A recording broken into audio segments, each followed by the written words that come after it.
அருட்பெருஞ்சோதி அருட்பெருஞ்சோதி தனிப்பெரும் கருணை அருட்பெருஞ்சோதி.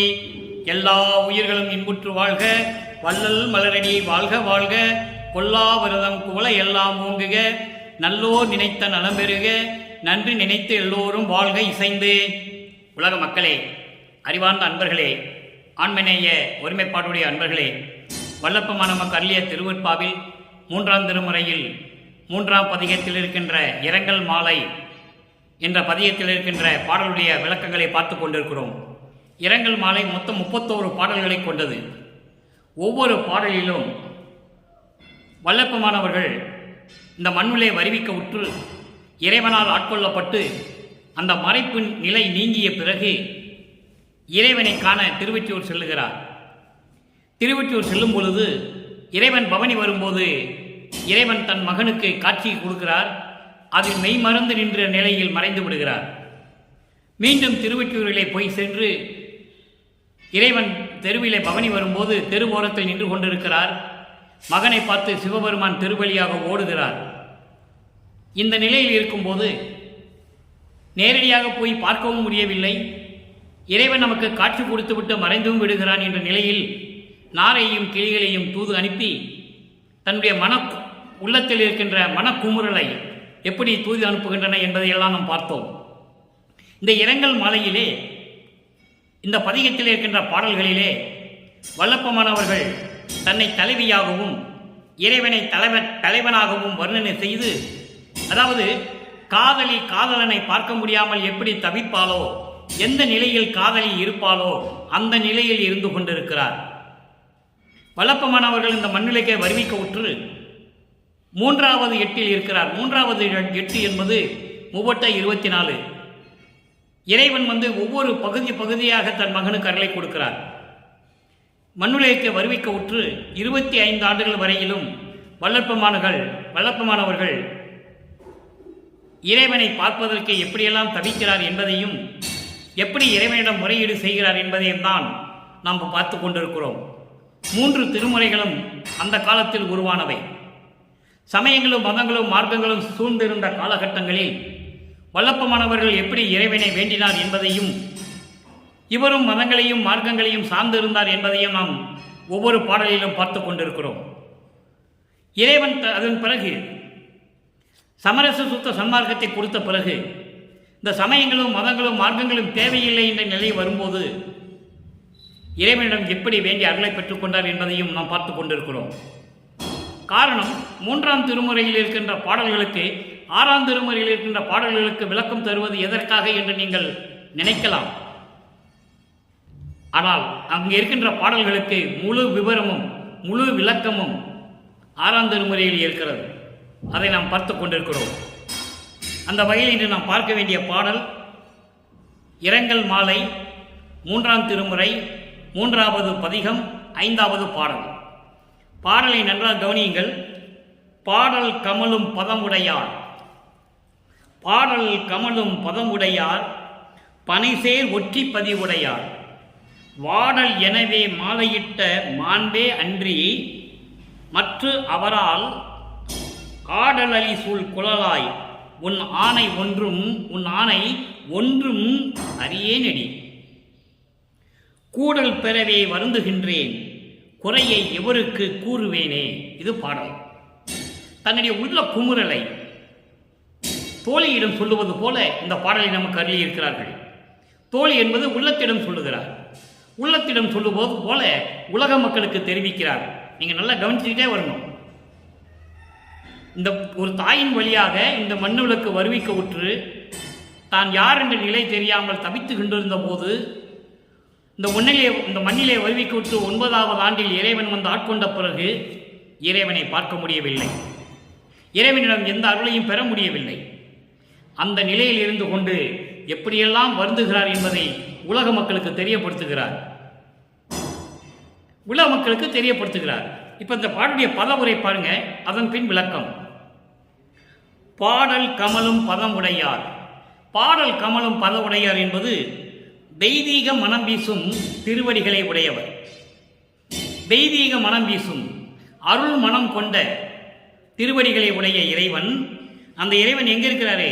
பனைசெயர் ஒற்றிப்பதி உடையார் வயல்களும் பண்ணைகளும் பூஞ்சோலைகளும் சூழ்ந்த திருவொற்றியூரில் இருக்கின்ற இறைவன். சமயங்களும் மதங்களும் மார்க்கங்களும் சார்ந்த இந்த நிலையில் இறைவனை எப்படி சொல்றாருன்னு நீங்க கவனிக்கணும். சிவபெருமான் என்று சொல்லுவார், தியாகராஜ பெருமான் என்று சொல்லுவார், அந்த இறைவன் திருவொற்றியூரில் இருக்கிறார் என்று சொல்லுவார். சமயங்களையும் மதங்களையும் மார்க்கங்களையும் எல்லாம் விட்டுவிட்ட பிறகு தன் தந்தையிடம் அருப்பெருஞ்சோதி ஆண்டவரிடம் சமரச சுத்த சன்மார்க்கத்தை பெற்ற பிறகு இறைவனை அருப்பெருஞ்சோதி என்று சொல்லுவார். அந்த இறைவன் எங்கே இருக்கிறார்?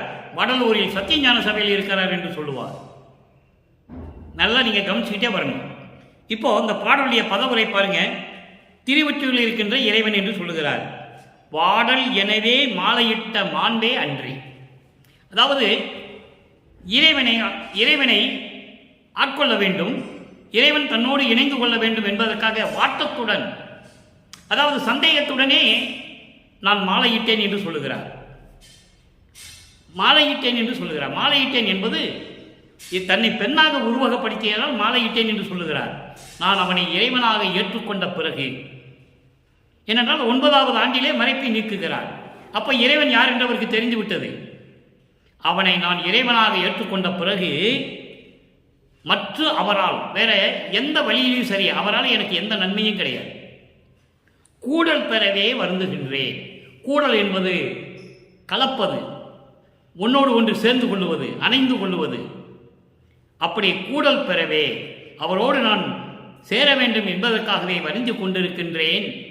அழகான பெண்ணே, கரும் கூந்தலுடைய பெண்ணே, யார தோழியிடம் சொல்லுகிறார், உள்ளத்திடம் சொல்லுகிறார். வேற என்ன நான் அறியேன்? நான் எதுவுமே எனக்கு தெரியல. இது உண்மையில் சத்தியம், உன் ஆணை, உன் மீது சத்தியமாக சொல்லுகின்றேன். நான் மாலையிட்டேனே தவிர எந்த பயனும் அவரால் எனக்கு இல்லை. அவரோடு சேருவதற்காகவே நான் வரிந்து கொண்டிருக்கிறேன். இந்த குறையை நான் யாரிடம் போய் சொல்லுவேன்? இந்த குறையை நான் எவருக்கு கூறுவேனே என்று சொல்லி இந்த பாடலை நமக்கு அருளி இருக்கிறார்கள். இப்போ இந்த பாடலுடைய விளக்கம் பாருங்க. இந்த பாடலுடைய விளக்கத்தை பார்த்த பிறகு இதே நிலையில் இறைவனை எப்படி சொல்லுகிறார், இறைவனிடம் எப்படி வேண்டுகிறார், சமரச சுத்த சன்மார்க்கத்தை பெற்ற பிறகு இதை ஏன் ஒப்பிட்டு சொல்லுகிறோம் என்றால், வல்லப்பமானவர்கள் வருவிக்க விட்டு 200 ஆண்டுகள் கடந்து விட்டன. இந்த நிலையிலும் கூட வல்லப்பமான் சமயங்களையும் மதங்களையும் மார்களையும் விட்டுவிட்டு அதாவது சுத்த சன்மார்க்கத்தை பெற்றுக்கொண்டார் என்ற நிலையை கூட மக்களிடம் சொல்லவில்லை. இதிலிருந்து மாறி வர வேண்டும். அந்த நிலைக்காகத்தான் நாம் 3ஆம் திருமுறையில் பாடல்களுக்கு எப்படி 6ஆம் திருமுறையிலே நமது இறைவன் விளக்கம் கொடுக்கிறார் என்பதை பார்த்து கொண்டிருக்கிறோம். இப்போ இந்த பாடலுடைய பொருள் பாருங்க. தெய்வீக மனம் கமலும் அருள் மனம் வீசும் திருவடிகளை உடைய இறைவன், வயல்களும் பண்ணைகளும் பூஞ்சோலைகளும் நிறைந்த திருவொற்றியூரிலே இருக்கின்ற இறைவன். அந்த இறைவனை நான் தெரிந்து கொண்ட பிறகு, அந்த இறைவனை தெரிந்து கொண்ட பிறகு மாலையிட்ட போது, வாட்டத்துடன் மாலையிட்ட போது எனக்கு வேற ஒன்றுமே தெரியவில்லை. அவரோடு சேர்ந்து வாழ்வதற்காக நான் விரும்புகிறேன். தோழியே, இந்த குறையை நான் எவரிடம் போய் சொல்லுவேன் என்று சொல்லுகிறார். வாட்டத்தோடு நான் மாலையிட்டேன் அன்றி மற்ற அவரால் ஒன்றும் அறியவில்லையடி. அழகான கனிவோடு இருக்கும் பெண்ணே, அவரோடு இணையவே வரிந்து கொண்டிருக்கிறேன், அவரோடு சேர்ந்து வாழவே நான் விரும்பிக் கொண்டிருக்கிறேன் என்று சொல்லி இந்த பாடலை நமக்கு அருளி இருக்கிறார்கள். இதனால் உலக மக்களுக்கு நமது இறைவன் தெரிவிப்பது என்னவென்றால், இந்த மண்ணுலைக்க வருவிக்க உற்று நான் யார் என்று தெரியாத நிலையில் 9வது ஆண்டிலே என்னை ஆட்கொண்டு இறைவன் மறைந்து விட்டார். அதன் பிறகு நான் இறைவனை பார்ப்பதற்காக திருவொற்றியூரில் தெருவிலே நின்று கொண்டிருந்த போது என்னை திரும்பி பார்க்காமல் ஓடுகிறார். நானும் அவர் பின்னால் ஓடினேன். அவர் ஓட்டத்தை என்னால் பிடிக்க முடியவில்லை. அதன் பிறகு என் நாரையையும் கிளிகளையும் தூது அனுப்பினேன். எந்த பயனும் இல்லை. அதன் பிறகு நான் இறைவனை பார்க்க வேண்டும் என்று ஏங்கிக் கொண்டிருக்கிறேன். அவரோடு கூடல் பெறவே வருந்துகின்றேன் என்று சொல்லுகிறார். அவரோடு இணையவே நான் வரிந்து கொண்டிருக்கிறேன். என் தோழியே, இந்த குறையை நான் எவரிடம் போய் சொல்லுவேன் என்று சொல்லி இந்த பாடலை நாம் கருளி இருக்கிறார்கள் நமது இறைவன் வல்லப்பெருமான் அவர்கள். இப்போ இதே நிலை சமரச சுத்த சன்மார்க்கத்தை பெற்ற பிறகு இறைவனிடம் எப்படி வேண்டுகிறார், எப்படி பயத்தை எல்லாம் போக்க சொல்லுகிறார் என்பதை நாம் பார்க்க போகிறோம். 6ஆம் திருமுறை பதிகம் 20 பிள்ளை பெரு விண்ணப்பம். பிள்ளை பெரு விண்ணப்பத்தில் பாருங்க 25வது பாடல். வேறு பல் விடம் செய் உயிர்களை கண்டு வெறுவினேன். எப்படி பயப்பட்டாருன்னு சொல்றாரு பாருங்க, அந்த பயத்தை நீக்க சொல்றாரு. வேறு பல் விடம் செய் உயிர்களை கண்டு வெறுவினேன், வெய்ய நாய் குழுவில் சீரிய குரலோடு அழுகுரல் கேட்டு தியங்கினேன். மற்றை வெம் சகுன கூறதாம் விலங்கு பறவை ஊர்வன கோல் செய்யும் ஆடவர் மடவார் ஊறு செய் கொடும் சொல் இவைகளுக்கெல்லாம் உள்ளம் மயங்கினேன் என் தாயே என்று சொல்லி இந்த பாடலை நமக்கு அருளியிருக்கிறார்கள். விளக்கம் பாருங்க. வேறு பல் விடம் செய் உயிர்களைக் கண்டு, விதவிதமான விஷம் கொண்ட உயிரினங்களைக் கண்டு, விஷம் கொண்ட உயிரினங்கள் எத்தனையோ வகைகள் உண்டு. அப்படிப்பட்ட உயிரினங்களை எல்லாம் கண்டு நான் வெறுவினேன், பயந்து கொண்டிருந்தேன். வெய்ய நாய் குழுவின் வெறி பிடித்த நாய்க்கூட்டங்கள் சீரிய குரல் குறைக்கிறது. நாய் குறைக்கும் குரலோடு அழுகுரல் கேட்டு, அழுகுரல் என்பது ஊளையிடுவது, அழுகுரல் கேட்டும் திகைத்தேன். மற்றை வெண் சகுன கூறக்கூடிய கொடிய சகனங்கள் கூறக்கூடிய விலங்கு பூனை குறுக்கு போனால் சகனம் பார்ப்பாங்க. பறவை ஆந்தை சகனம் பார்ப்பாங்க. அடுத்து பாருங்க, ஊர்வன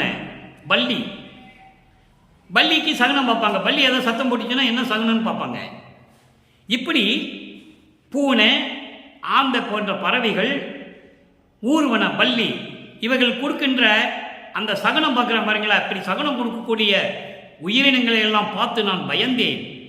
ஆடவர் மடவார் ஆண்களும் பெண்களும் கொடும் சொல், துன்பத்தை தரக்கூடிய கொடும் சொல்லை சொல்லும் போதெல்லாம்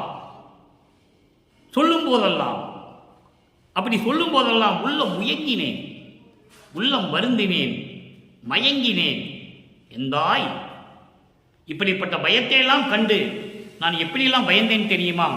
ஆகவே இந்த பயத்தை எல்லாம் நீதான் போக்க வேண்டும் என்று சொல்லி இந்த பாடலை நமக்கு அருளியிருக்கிறார்கள். அடுத்த ஒரு நிலை பதிகம் 22 ஆன்ம தரிசனம் 5வது பாடல். 3ஆம் திருமுறையிலே 3ஆம் பதிகத்திலே இருக்கின்ற 5வது பாடலுக்கு, இரங்கல் மாலை 5வது பாடலுக்கு 6ஆம் திருமுறையிலே ஆன்ம தரிசனம் என்ற பதிகத்திலே ஒரு விளக்கம் இருக்கிறது. அங்கே 3 நிலைகளை சொல்லுவார். அதாவது அருள்மனம் வீசும் திருவடிகளை கொண்ட இறைவன், திருவற்றியூரில் இருக்கின்ற இறைவன் என்று சொல்லுவார். அவர் மாலையிட்ட போது நான் வாட்டத்துடனே இருந்தேன், அவரை அவருடன் இணைய வேண்டும் என்று நீ வருந்து கொண்டிருக்கிறேன் என்று சொல்லுகிறார். அந்த நிலைக்கு இப்போது ஒரு விளக்கம் தருகிறார் பாருங்கள். களவிலே கழித்த காலத்தும் நீயே கழித்தனை நான் கழித்து அறியேன். உளவிலே உவந்த போதும் நீதானே உவந்தனை நான் உவந்தறியேன். கொல லேசமும் ஓர் குறிப்பிலே அனைத்தும் குறித்தனை கொண்டனை நீயே. அளவிலே எல்லாம் அறிந்தனை அரசே அடிக்கடி உரைப்பது என் நினக்கே. இது பாடல். களவிலே கழித்த காலத்தும் என்பது, உன்னால் இந்த மண்ணுக்கு வருவிக்க உற்று நான் மறைப்பு இருந்த நிலையில், எனக்கு மறைப்பு இருந்த நிலையில் 9வது ஆண்டில் வந்து என் மறைப்பை நீக்கினாய். அப்படி மறைப்பு இருந்த காலத்தில் கூட நீதான இந்த மறைப்பை விளக்கினாய். நீயே கழித்தனை, நீயே என்னை ஆட்கொண்டு அந்த மறைப்பை எல்லாம் நீக்கினாய். அதோடு மட்டுமல்ல, சமயங்களிலும் மதங்களிலும் மார்க்கங்களிலும் நான் ஈடுபட்டிருந்த போது நீதானே ஈடுபட சொன்னாய். அதன் பிறகு நீயே வேண்டாம் என்று சொன்னாய். நீயே கழித்தனை, நீதானே என்னை அதையெல்லாம் விட்டு வர சொன்னாய். நான் கழித்தறியேன். எனக்கு என்ன செய்தனே தெரியாது. எல்லாமே உன் செயல் தானே. உளவிலே உவந்த போதும் எனக்கு அருள் அனுபவம் கிடைத்த போதும் கூட, அருள் அனுபவம் பெற்று மகிழ்ந்த காலத்தில் கூட நீதானே உவந்தனை, நீதானே என்னை மகிழ்வோடு இருக்க வைத்து நீதானே மகிழ்ந்தாய். நான் உவந்த அறியேன். எனக்கு மகிழ்ச்சி என்னன்னு எனக்கு தெரியாது. எல்லாமே நீதானே செய்தாய். கொல லேசமும் அருள் அனுபவம் பெறுவதற்கு சிறிதளவு கூட, லேசம் என்பது சிறிதளவு கூட ஓர் குறிப்பிலே எனக்கு என்ன செய்ததுன்னே தெரியாது. அருள் அனுபவம் பெறுவதற்கு சிறிதளவு கூட அதை எப்படி பெற வேண்டும் என்ற நோக்கம் கூட எனக்கு தெரியாது. அந்த நிலை கூட எனக்கு தெரியாது. அனைத்தும் குறித்தனை. நீதானே எல்லாமே எனக்கு சொல்லிக் கொடுத்தாய். கொண்டனை நீயே. என்னை ஆட்கொண்டவன் நீதானே. எல்லா அருள் வளமும் கொண்டவன் நீதானே. அளவிலே எல்லாம் அறிந்தனை. அளவிலே எல்லாம் அறிந்தனை என்பது தத்துவங்களை கடந்து கொண்டவன் நீதான். சரிய கிரிய யோக ஞானம் என்ற படிநிலைகளிலேயும் எப்படி கடக்க வேண்டும் என்று அறிந்து கொண்டவன் நீதான். அந்தங்களை கடக்க சொன்னதும் நீதான். ஆக எல்லாவற்றையும் அறிந்தவன் நீதானே. 6 அந்தங்கள்: கலாந்தம், போதாந்தம், யோகாந்தம், நாதாந்தம், வேதாந்தம், சித்தாந்தம். 6 அந்தங்கள், 36 தத்துவங்கள், 60 தத்துவிகள். இவற்றையெல்லாம் அளவிலே எல்லாம் கடந்தனை. சரியை கிரிய யோக ஞானம் என்ற 16 நிலைகளையும் எல்லாமே நீ அறிந்தவன் தானே. அரசே, அடிக்கடி உரைப்பது என் நினைக்கே. உனக்கு அடிக்கடி இதெல்லாம் ஏன் சொல்லணும்? எல்லாம் உனக்கு தெரியும். நான் தினமும் சொல்லிக்கிட்டு இருக்கேன். அடிக்கடி நான் ஏன் சொல்ல வேண்டும்? எல்லாம் உனக்கு தெரியுமே. எல்லாமே நீ அறிந்தவன் தானே என்று சொல்லி இந்த விளக்கம் கொடுத்திருக்கிறார். ஆக இதன் மூலம் நாம் தெரிந்து கொள்ள வேண்டியது என்னவென்றால், அருட்பெருஞ்சோதி ஆண்டவர் தன் மகனை வல்லற்பெருமான் அவர்களை சமயங்களிலும் மதங்களிலும் மார்க்கங்களிலும் எல்லாம் விட்டுவிட்டு சமரச சுத்த சன்மார்க்கத்தை கொடுத்த பிறகு இந்த எல்லா நிலைகளையும் கடக்க செய்கிறார். அதை நீங்கள் புரிஞ்சுக்கணும். அந்தங்களை கடப்பது, ஏம சித்தியை பெறுவது, சாகா கல்வியை பெறுவது, கடவுள் நிலை அறிந்து அமையமாதல், அந்தங்களை கடப்பது, இதெல்லாம் இறைவன் அறிந்து கொண்டவன், அவன் எனக்கு அறிவித்தான். இதுதான் இதனுடைய பொருள். அதான் சொல்றாரே, அளவிலே எல்லாம் அறிந்தனை. அரசை அடிக்கடி உரைப்பது என் நினைக்கே. நான் அடிக்கடி ஏன் சொல்லணும் உங்ககிட்ட? ஒரு தடவை சொன்ன போதாதா? அடிக்கடி நான் உங்ககிட்ட சொல்லிக்கிட்டு இருக்க வேண்டியிருக்கு அப்படின்னு சொல்லி இந்த பாடலை நமக்கு அருளியிருக்கிறார்கள். அடுத்த ஒரு நிலை 28வது பதிகம் அபயத்திறன் 5வது பாடல். புன்னிலே புகுந்த கோல் என துயரம் புகுந்து என்னை கலக்கிய போதும். நல்லா கவனிக்கும் நண்பர்களே, உலக மக்களுக்கு எப்படி தெரியப்படுத்துகிறார் பாருங்க. இறைவனாக வருவிக்க உற்று மனிதர்களுடைய தோன்றும் துணையான காலத்தில் கூட இருந்து சமரச சுத்த சன்மார்க்கத்தை மக்களுக்கு எடுத்து சொல்லி அருட்பெருஞ்சோதி ஆண்டவனான பிறகு எப்படி இந்த பிரபஞ்சத்தை இயக்குகிறார் என்பதை கூட சொல்லுகிறார். புன்னிலே புகுந்த கோல் என துயரம் புகுந்து என்னை கலக்கிய போதும் கண்ணிலே எனது கருத்திலே கலந்த கருத்தனை நின்றனை அல்லால் மண்ணிலே மயங்கும் வானிலே பிறரை மதிக்கின்றார் தம்மையும் நன்னிலே வேறு ஒன்றும் எண்ணிலே உன்னையே நம்பினேன் கைவிடல் எனையே. அதாவது வெந்த புண்ணிலே வேல் பாய்ச்சது போல என்று சொல்லுவார்கள். வெந்த புண்ணிலே வேல் பாய்ச்சியது போல அந்த துன்பங்களை எல்லாம் என்னை வந்து கலக்கிய போதும் கண்ணிலே எனது கண்களிலே எனது கருத்திலே உள்ளத்திலே கலந்த கருத்தன் என்பது அருட்பெருஞ்சோதி ஆண்டவரே, இப்படியெல்லாம் நான் துன்பப்பட்டு இருந்த காலகட்டங்களில் உன்னாலே இந்த மண்ணுக்கு வருவிக்க உற்று சமயங்களையும் மதங்களையும் மார்க்கங்களையும் சார்ந்திருந்து கொண்டிருந்த காலத்தில் இதெல்லாம் தேவையில்லை மகனே என்று என்னை அங்கிருந்து நீக்கி கொண்டு வந்து அப்படிப்பட்ட துன்பங்களையெல்லாம் வெந்த புண்ணில் வேல் வச்சது போல அந்த துன்பங்களை நான் அனுபவித்துக் கொண்டிருந்த போது கூட கலக்கிய போதும் என்னோடு கலந்து கொண்ட இறைவனே, அருட்பெருஞ்சோதி ஆண்டவரே, நின்றனை அல்லால் உன்னை தவிர இந்த மண்ணிலே என்பது இந்த மண்ணுலகத்தில், வானிலை என்பது விண்ணுலகம், இந்த மண்ணுலகத்திலும் சரி விண்ணுலகத்திலும் சரி நான் யாரையும் மதித்ததே இல்லை. காரணம் நீதானே என் தந்தை, நீயே என் தந்தை அருளுடையாய், என்னை நேர்ந்து பெற்ற தாயே என்று சொல்லுவார். உன்னையே நம்பினேன், நான் மற்றவர்களை மதிக்கவில்லை, உன்னை மறக்கவும் மாட்டேன், மற்ற தேவர்களை மதிக்கவும் மாட்டேன் என்று சொல்லுவார். மறந்தும் என்ற நாவால் உரைக்கவும் மாட்டேன் சிறு தெய்வ நாமங்களை என்று சொல்லுவார். என் முன் யாரும் வழியிலர் என்று சொல்லுவார். செத்து செத்து பிறக்கும் இவர்கள் என் முன் வழியிலர் என்று சொல்லுவார். எனக்கு சமமான நிகர் யாருமே இல்லை. தெளிவாக சொல்லுவார் நமது இறைவன் வல்லப்பமானவர்கள். நம்மளையெல்லாம் படைத்துக் கொண்டு 5 தொழிலையும் செய்து கொண்டு இப்போது பிரபஞ்சத்தை இயக்கிக் கொண்டிருக்கிறார் வல்லப்பமானவர்கள் தன் தந்தையின் கட்டளைப்படி. காரணம், தன் தந்தை இவரோடு கலந்து கொண்டார், உள்ளத்தில் இருந்து சொல்லிக் கொண்டிருக்கிறார் மகனிடம். இந்த பிரபஞ்சத்தை இயக்கிக் கொண்டிருக்கிறார் வல்லப்பமானவர்கள். 30/1/1874 இரவு 12 மணியிலிருந்து இந்த பிரபஞ்சத்தை இயக்கிக் கொண்டிருப்பவர், 5 தொழிலையும் செய்து கொண்டு படைத்தல், காத்தல், அழித்தல், மறைத்தல், அருளல் செய்து கொண்டிருப்பவர் நமது வல்லப்பமானவர்கள் என்பதை இங்கே பதிவு செய்ய கடமைப்பட்டிருக்கிறேன். அப்படி அவர்கள் யாரையும் நான் மதித்ததில்லை. மதிக்கின்றோ தம்மையும் நன்னிலே, நான் யாரிடம் போய் சேரவில்லை, வேறு ஒன்றும் எண்ணிலே, வேறு என்ன எனக்கு தெரியாது. காரணம், உன்னையே நம்பினேன் கைவிடேல் என்னையே, உன்னைத்தானே நம்பினேன் என்னை கைவிடேல் என்று சொல்லுகிறார். அடுத்து ஒரு விளக்கம், 37வது பதிகம் அருள் விளக்கமாலை. அருள் விளக்கமாலே நான் யாரையும் நான் மதிக்க மாட்டேன், விண்ணில் இருக்கிறவங்க யாரும் எனக்கு சமமில்லை என்று சொல்லுகிறார்.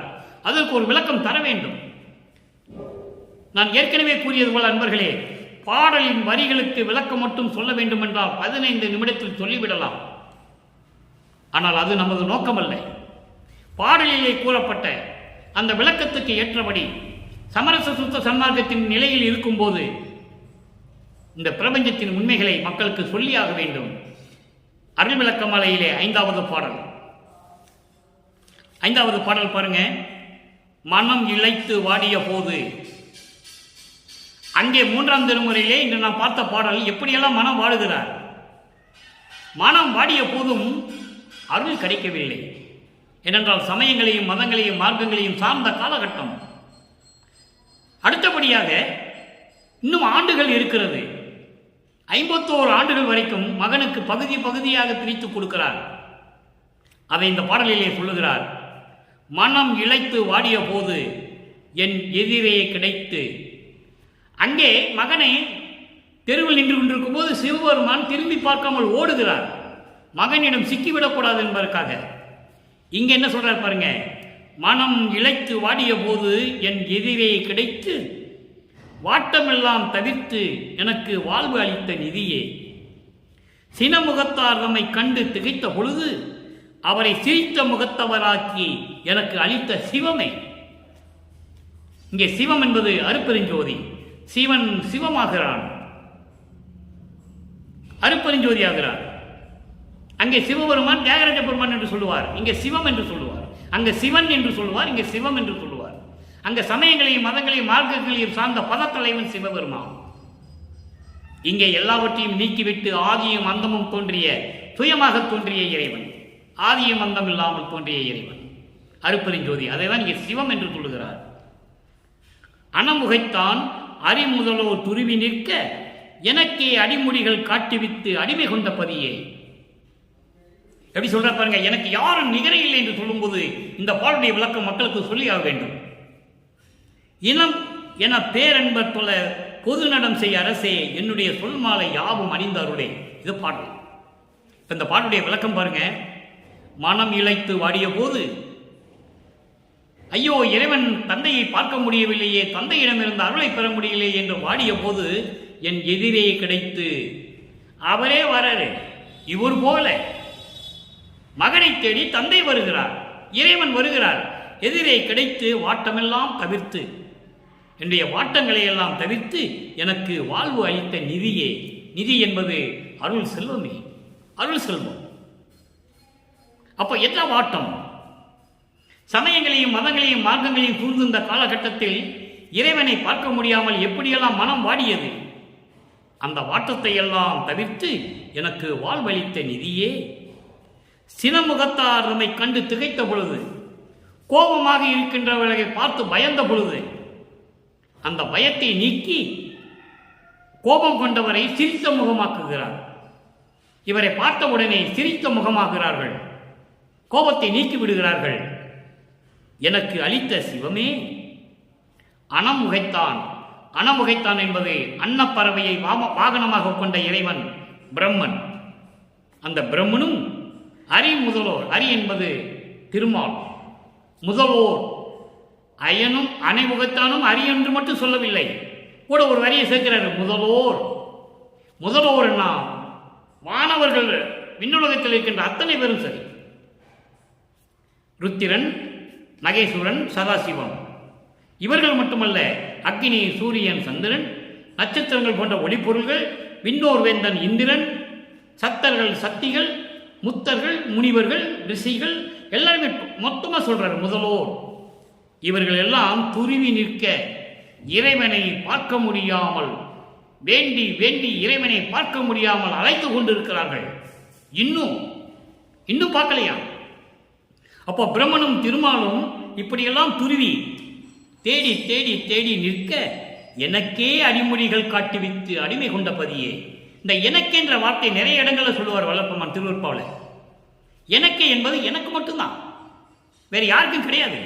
இந்த பிரபஞ்சத்திலேயே இறைவனுடைய அடிய முடியும் பார்த்தது அவருடைய மகன் வல்லப்பெருமான் மட்டும்தான், யாரும் பார்க்கல என்ற நிலையை தெளிவாக நமக்கு எடுத்துரைத்தி இருக்கிறார்கள் நமது இறைவன் வல்லப்பெருமான் அவர்கள். ஆக பிரம்மனும் திருமாலும் இறைவனை பார்க்க வேண்டும் என்று தேடி நிற்க, எனக்கே அடிமொழிகள் காட்டுவித்து என்னை அடிமை கொண்ட பதியே, அருப்பெருஞ்சோதியே. இனம் என பேரன்பர். இனம் என்ன இனம்? சமரச சுத்த சன்மார்க்க இனம். சமரச சுத்த சன்மார்க்கத்தை சேர்ந்து பேரன்பு கொண்ட அன்பர்கள், சாதுக்கள். அவர்கள் தொழ வணங்க சத்தியஞான சபையிலே அருளடனம் செய்து கொண்டிருக்கின்ற இறைவனே, என்னுடைய சொல் மாலை, என்னுடைய பாடல்களையும் என்னுடைய விண்ணப்பங்களையும் என்னுடைய முறையீடுகளையும் எல்லாம் ஏற்றுக்கொண்டு எனக்கு அருள வேண்டும் என்று சொல்லுகிறார். இறைவனுடைய அடிய முடிய யாரும் பார்க்கல. அதுக்கு ஒரே ஒரு பாடல் உதாரணம் மட்டும் சொல்ல நான் கடமைப்பட்டிருக்கிறேன்.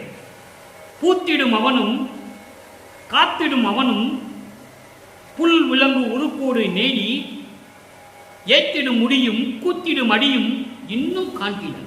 இன்னும் பார்க்கலையா? பூத்திடும் அவனும் என்றால் படைக்கும் தொழிலை செய்யக்கூடிய பிரம்மன், காத்திடும் அவன் என்றால்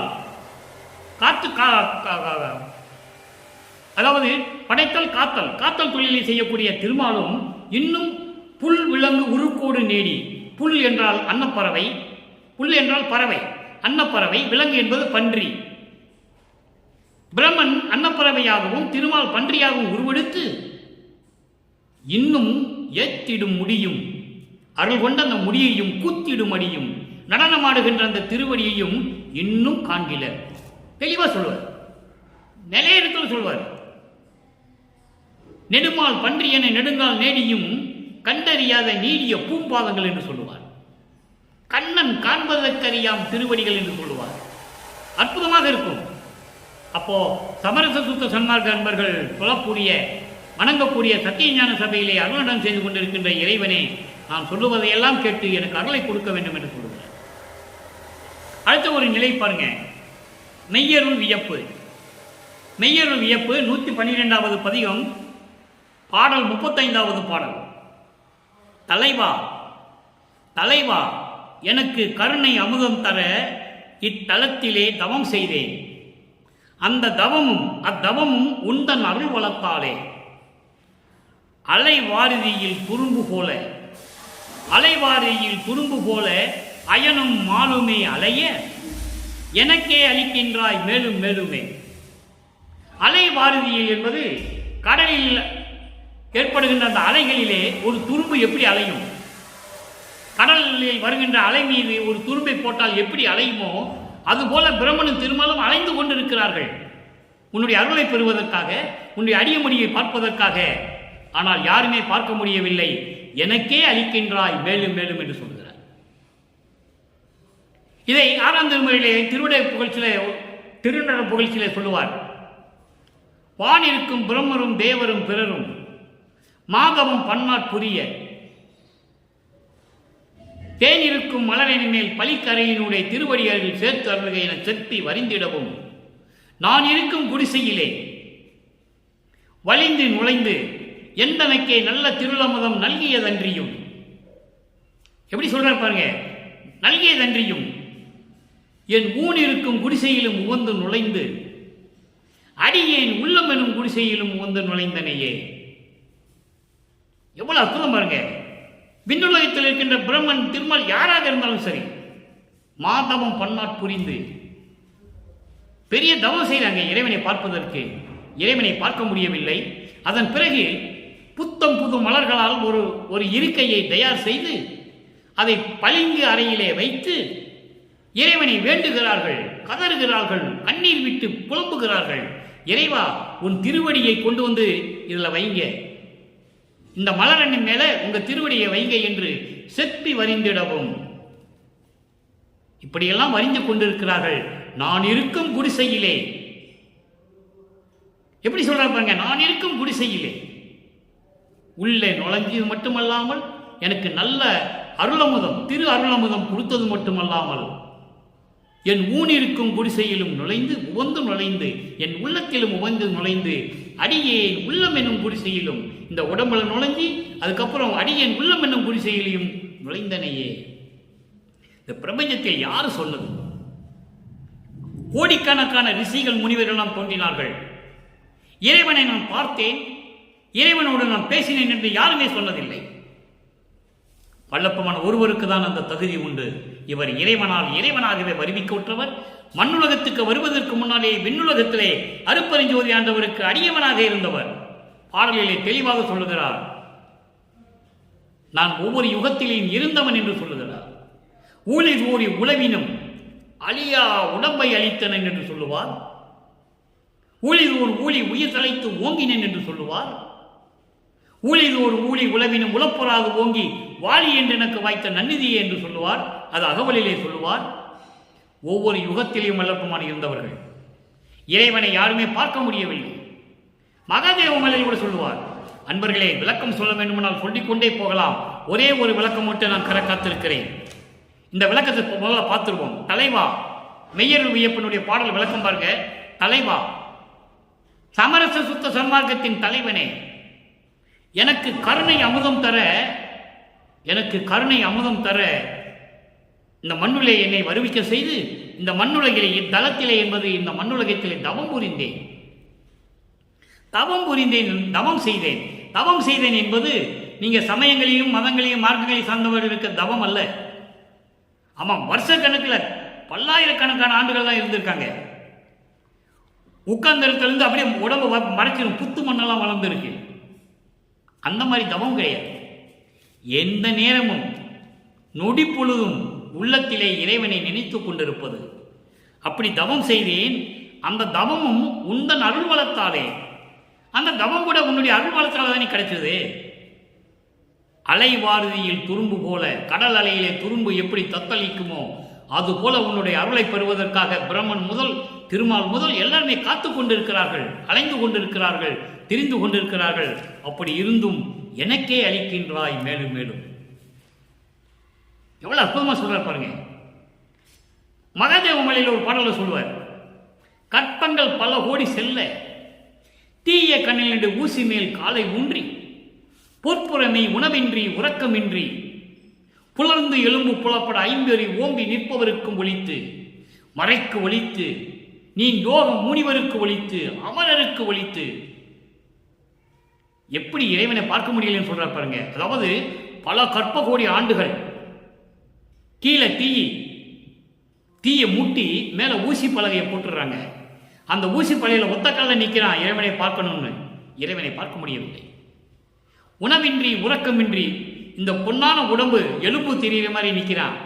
அவனும் இறைவனை பார்க்க முடியவில்லை, வேதங்களும் பார்க்க முடியவில்லை, தேவர்களும் பார்க்க முடியவில்லை. அப்ப இந்த இறைவன் எங்க இருக்கிறாரு? ஞான திருவாளர் உட்கலந்த தேவதேவே, ஞான திருவாளர் உட்கலந்த தேவதேவே. தெளிவா சொல்றேன். சைவ நெறியில் இருந்து கொண்டு புலையும் கொலையும் தவிர்த்து ஜீவகானிய ஒழுக்கத்தில் இருக்கின்ற அன்பர்களின் உள்ளத்தில் விளங்கி கொண்டிருக்கிறார் என்று சொல்லுகிறார். அப்ப இறைவனை பிடிக்கணும், என்ன பண்ணணும்? சமரச சுத்த சன்மார்க்கத்துக்கு வரணும். வந்தாதான் இறைவனை பிடிக்க முடியும், இறைவனுடைய அருளை பெற முடியும். இல்லை ஒன்றும் பண்ண முடியாது. வேணா பேருக்கு வேணா போய் கும்பிட்டு போயிட்டே இருக்கலாம். சமரச சுத்த சன்மார்க்கத்துக்கு வரணும். சமயங்களையும் மதங்களையும் மார்க்கங்களையும் விட்டுட்டு வரணும். அந்த சங்கல்ப விகற்பங்களை எல்லாம் விட்டுட்டு வரணும். அதான் சொன்னார், வருவார் அழைத்தவாடி என்று சொன்னார். சொல்லிதான் கூட்டு வரணுன்ற. ஒரு ஆளை சத்தியஞான சபைக்கு வடலூருக்கு கூட்டு வரீங்கன்னா சொல்லி கூட்டு வரணும். வந்தால் பெறலாம் நல்ல வரமே. ஆக அன்பர்களே, இன்று பார்த்த பாடலுடைய விளக்கம் உங்களுக்கு புரிந்திருக்கும் என்று நினைக்கிறேன். அதாவது தான் யார் என்ற நிலையில் தெரியாத நிலையில் இந்த மண்ணுக்கு வருவிக்க விட்டு 9வது ஆண்டில் இறைவன் அந்த மறைப்பை நீக்கிய பிறகு வல்லப்பமானவர்களுக்கு இறைவன் யார் என்று தெரிகிறது. அந்த இறைவனை பார்க்கக்காக திருவொற்றியூர் செல்லுகிறார். அப்பாவது 2வது எட்டில் இருக்கிறார். 2வது எட்டு என்பது இந்த மண்ணுலக்கே வருவிக்க விட்டு 9வது ஆண்டிலிருந்து 16வது ஆண்டுகளுக்குள் அந்த 8 ஆண்டுகளில் என்னென்ன நடந்தது திருவுட்பாவிலை தெளிவாக நமக்கு அள்ளி இருக்கிறார்கள். தெருவிலை நின்று கொண்டிருக்கிறார். மகனை பார்த்து சிவபெருமான் தெருவழியாக ஓடுகிறார், மகனிடம் சிக்கக்கூடாது என்று சொல்லி. அதன் பிறகு நாரைகளையும் கிளிகளையும் எல்லாம் தூது அனுப்பி பார்க்கிறார், ஒன்றும் பலன் இல்லை. அதன் பிறகு இறைவனை எப்படியெல்லாம் அடைய வேண்டும் என்று வருந்துகிறார் என்பதை நாம் பார்த்து கொண்டிருக்கிறோம். அதன் பிறகு இந்த சமயங்களும் மதங்களும் மார்க்கங்களும் எல்லாம் விட்ட பிறகு சமரச சுத்த சன்மார்க்கத்தை பெற்ற பிறகு இறைவனிடம் எப்படியெல்லாம் அருளை பெற்றுக் கொண்டார் என்பதை நாம் பார்த்து விட்டோம். எனவே அன்பர்களே, நீங்களும் சமயங்களையும் மார்க்கங்களையும் மதங்களையும் எல்லாம் விட்டுவிட்டு சமரச சுத்த சன்மார்க்கத்தில் சேர்ந்து கொலையும் புலையும் தவிர்த்து சைவ நெறியில் இருந்து கொண்டு மன்னகல் விளக்கிலே தீபமேற்றி அருட்பெருஞ்சோதி அருட்பெருஞ்சோதி தனிப்பெருங்கண்ணை அருட்பெருஞ்சோதி என்ற மகாமந்திரத்தை உச்சரித்து இறைவனிடம் இருக்கின்ற அருளையும் அவருடைய செல்வங்களை எல்லாம் பெற்றுக்கொண்டு நோயற்ற வாழ்வில் நீங்கள் வாழ்வாங்க வாழ வேண்டும் என்று வல்லற்பெருமானுடைய தயவாலயம் கருணையாலையும் வேண்டி இந்த வள்ளலார் ஊழியன் விடைபெறுகிறேன். மீண்டும் நாளை சந்திப்போம். நன்றி, வணக்கம். அருட்பெருஞ்சோதி அருட்பெருஞ்சோதி தனிப்பெரும் கருணை அருட்பெருஞ்சோதி.